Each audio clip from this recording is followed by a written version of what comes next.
autre artiste a peint un tableau où il est ramené au bercail. Eh bien, on pourrait penser que ce berger n'aurait qu'à placer son bras sous la brebis et qu'il cherche à la transporter comme cela. Mais avez-vous remarqué comment l'esprit s'est emparé du personne de l'artiste?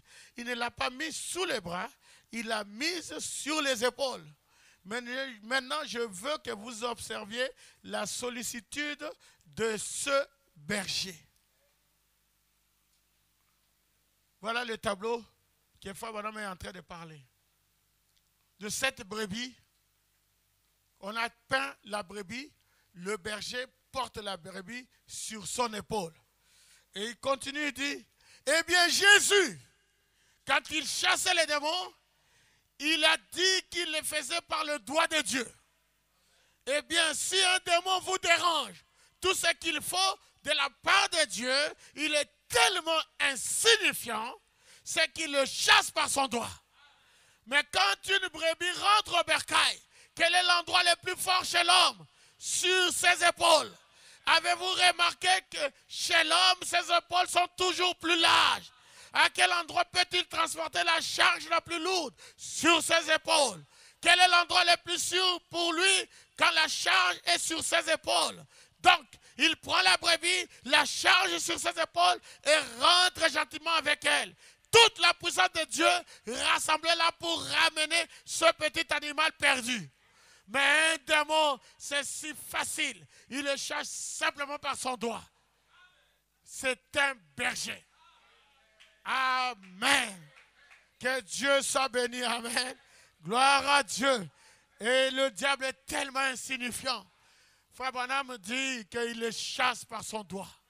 Que le nom du Seigneur soit béni. Vous avez du prix à ses yeux.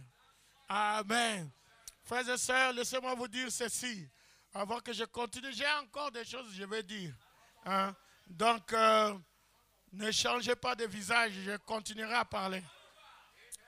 Aujourd'hui, je dois parler. Amen. Alors, vous savez, le diable est tellement insignifiant que Jésus le chasse par son doigt. Amen. Mais pour la brebis, il le met sur ses épaules. Que le nom du Seigneur soit béni. Amen. Gloire à Dieu. On va avancer un peu plus vite. Dans Jean chapitre 10, Jésus dit, le voleur ne vient que pour dérober, égorger et détruire. Mais moi, je suis venu afin que les brebis aient la vie et qu'elles soient dans l'abondance. Donc la raison pour laquelle Jésus est venu, la raison pour laquelle le message nous est venu, la raison pour laquelle il est venu sous forme de la parole, c'est afin que nous ayons la vie et que nous soyons dans l'abondance. C'est la raison pour laquelle j'ai dit que Dieu vous bénisse richement, que Dieu vous accorde le désir de votre cœur. Alléluia. Et qu'il vous donne la vie. Nous ne voulons pas que quelqu'un vous dérange. Vous savez, le frère qui est à côté de vous, la sœur qui est à côté de vous, la brebis qui est à côté de vous, vous ne la connaissez pas. Le pasteur connaît. Vous voyez? Il y a beaucoup de gens ici qui dorment avec des médicaments, qui prennent des médicaments contre la tension, les médicaments contre ceci, contre cela. Et toi, tu viens pour les perturber. Nous allons te chasser au nom de Jésus. Ici, nous ne voulons pas que la mort frappe. Regardez les gens qui sont là. Nous formons une famille. Et si demain, après-demain, un de nous part, cela va nous plonger dans... On n'est pas habitué à ça. C'est pour ça que ma prière, Dieu, prends-nous vivants. Et le pasteur est là pour veiller sur les gens. Donnez-moi un amen.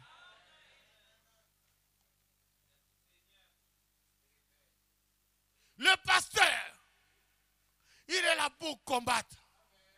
Il est là pour surveiller. Il est là pour veiller.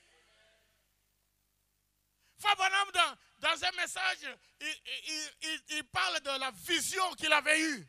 L'épouse qui était en train de passer. Et lui, il était dans un lieu élevé. Et quand l'épouse passait, il y a eu 2 nations. Il a cité la Suisse et l'Allemagne ou je ne sais plus qui, mais il y avait la Suisse là-dedans. Ils ont commencé à dévier. Il a dit, restez en ligne. Il dit, restez en ligne. Il dit, c'est ce que je ferai de l'autre côté.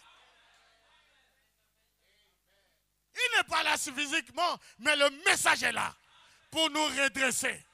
Parce que c'est notre pasteur. Parce que c'est notre pasteur. Est-ce que je peux entendre un amen? Regardez, Jésus dit, je suis le bon berger. Le bon berger donne sa vie pour ses brebis. Regardez l'image. Ça, c'est le berger. Et ça, ce sont des loups. Aucune brebis, répète, aucune brebis, ni un groupe de brebis ne peut combattre le loup. Aucune. La seule personne qui peut combattre le loup, c'est le berger. Et chaque fois qu'il combat le loup, il sort avec des égratignures. Quand vous entendez David dire, quand je gardais les troupeaux de mon père, un loup est venu. Non, plutôt, un ours est venu et un lion est venu. Peut-être vous n'avez jamais vu un ours, vous n'avez jamais vu un lion. On répète seulement, un lion est venu. Le lion juste, il rugit. Tu es déjà mort. Mais Dieu l'a équipé. Et le berger, Dieu l'a équipé. Et regardez notre berger ici, il a un bâton. Et spirituellement, nous avons un bâton. Le bâton de commandement, donnez-moi un amen. C'est le berger qui combat les loups. C'est le berger qui protège les brebis. Femme, on me dit que vous ne pouvez pas combattre Satan. C'est Jésus qui nous combat pour nous. Je peux entendre un amen. Voilà pourquoi s'il y a un problème, nous disons, au nom de Jésus, Satan, je te chasse. Vous enlevez au nom de Jésus, Satan vous bouffe. Il n'a peur que de ce nom. D'ailleurs, Jésus avait dit, sans moi, vous ne pouvez rien faire. Amen. Dieu a équipé les bergers pour combattre les loups. Amen. C'est pourquoi dans les situations difficiles, vous avez besoin du berger.